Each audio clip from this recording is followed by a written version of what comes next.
ನಮ್ಮದು ಸೊರಬ ತಾಲೂಕು ಹತ್ರ ಒಂದು ಹಳ್ಳಿ, ಗುಡ್ವಿ ಅಂತ ಹಳ್ಳಿ.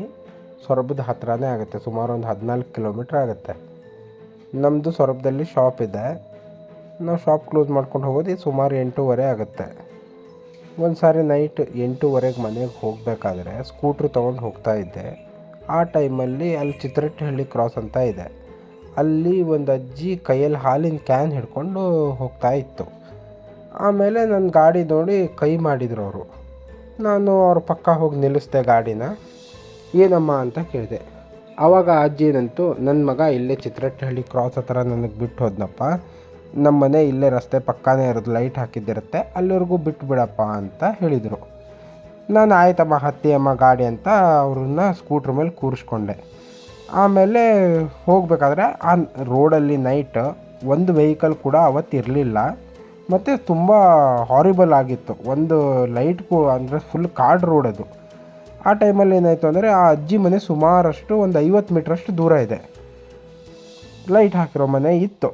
ಆ ಅಜ್ಜಿ ಏನಂತೂ ನಿಲ್ಸಪ್ಪ ಅಂತ ಅಂದರು. ನನಗೆ ಗಾಡಿ ಸುಮಾರು 50 ಮೀಟ್ರ್ ದೂರ ಇದೆ, ಅವ್ರ ಹಿಂದೆನೇ ನಿಲ್ಸಪ್ಪ ಅಂತ ಅಂದರು. ನಾನು ಯಾಕಮ್ಮ, ನಾನು ನಿಲ್ಲಿಸಿದ್ಮೇಲೆ ಯಾಕಮ್ಮ ಅಂತ ಕೇಳಿದೆ. ಅಲ್ಲಿ ಕಾಣಿಸ್ತಿದೆ ಅಲ್ಲಪ್ಪ, ಅದೇ ನಮ್ಮ ಮನೆ ಅಂತ ಹೇಳಿದರು. ನಾನು ಯಾಕಮ್ಮ, ನಾನು ಅಲ್ಲೇ ನಿಲ್ಲಿಸ್ತಿದ್ನಲ್ಲಮ್ಮ ನಿಮ್ಮ ಮನೆ ಹತ್ರನೇ ಅಂತ ಅಂದೆ.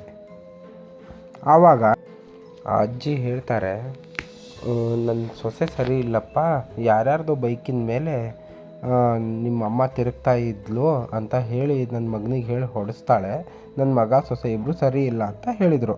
ನಾನು ಆವಾಗ ನಮಗೇನಕ್ಕೆ ಬೇಕು ಬೇರೆಯವ್ರ ಮನೆ ವಿಷಯ ಅಂತ, ಆಯ್ತಮ್ಮ ಅಂತ ಹೇಳಿ ನಾನು ಸುಮಾರು ಒಂದು 100 ಮೀಟ್ರ್ ದೂರ ಬಂದೆ. ಆವಾಗ ನನ್ನ ಗಾಡಿ ಕನಿಷ್ಠ ಪಕ್ಷ ಅಂದರೆ ಒಂದು 60 ಕಿಲೋಮೀಟ್ರ್ ಸ್ಪೀಡಲ್ಲಿತ್ತು. 60 to 70 ಕಿಲೋಮೀಟರ್ ಪರ್ ಅವರ್ ಸ್ಪೀಡಲ್ಲಿ. ಆವಾಗೇನಾಯಿತು ಅಂದರೆ, ಅಷ್ಟು ಮುಂದೆ ಬಂದಾಗ ನನಗೆ ಸ್ಕೂಟ್ರ್ ಹಿಂದುಗಡೆ ಕುಂತಿರೋ ವೇಟ್ ಫೀಲ್ ಆಗ್ತಾಯಿದೆ.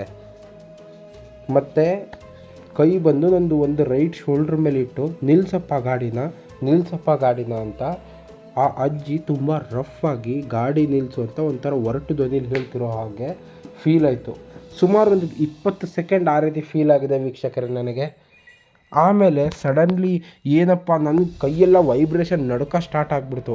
ಆ ಟೈಮಲ್ಲಿ ಏನಪ್ಪ ಮಾಡಬೇಕು, ಬೈಕಿಂದ ಹಾರೋದ ಇನ್ನೇನು ಅನ್ನೋಷ್ಟರಲ್ಲಿ ಎದುರುಗಡೆಯಿಂದ ಒಂದು ಬೈಕ್ ಸ್ಪೀಡಾಗಿ ಬಂದುಬಿಡ್ತು. ಆವಾಗ ಸೌಂಡ್ ಬರೋದು ಸ್ಟಾಪ್ ಆಯಿತು. ಗಾಡಿಯಿಂದ ಯಾರೋ ಪಟ್ಟಂತ ಇಳಿದಂಗಾಯಿತು. ಅಂದರೂ ನನ್ನ ಭಯ ಹೋಗಿರಲಿಲ್ಲ. ಹೇಗೋ ಮಾಡಿ ಅಲ್ಲಿ ನಿಯರ್ ಬೈ ಒಂದು ಊರಿದೆ ತಾವಗೋಡು ಅಂತ, ಆ ಊರ ಹತ್ರ ಹೋದೆ. ಆಮೇಲೆ ಅಲ್ಲಿ ಹೋದ್ಮೇಲೆ ಅಲ್ಲಿ ಸ್ವಲ್ಪ ಹೊತ್ತು ಜನ ಇದ್ದರು ನಮಗೆ ಪರಿಚಯ ಇದ್ದವರು, ಅವ್ರ ಹತ್ರ ಈ ವಿಷಯನ ಶೇರ್ ಮಾಡಿಕೊಂಡೆ. ಆಮೇಲೆ ತುಂಬ ಭಯ ಆಗ್ತಾಯಿತ್ತು. ಮನೆಗೆ ಫೋನ್ ಮಾಡಿ ಹೇಳಿದೆ. ಮನೆಯಲ್ಲಿ ಯಾರಿಗೋ ಒಬ್ರಿಗೆ ಫೋನ್ ಮಾಡಿ, ನಮ್ಮ ತಂದೆಯರಿಗೆ ಫೋನ್ ಮಾಡಿ ಮಾತಾಡ್ತಾ ಹಾಗೆ ಕಾಲಲ್ಲೇ ಬಂದುಬಿಟ್ಟೆ. ಮನೆವರೆಗೂ ಬಂದೆ. ತುಂಬ ಭಯ ಆಗ್ತಾಯಿತ್ತು. ನೆಕ್ಸ್ಟ್ ಡೇ ಹೋಗಿ ಅಲ್ಲಿ ಮನೆ ನೋಡಿದೆ.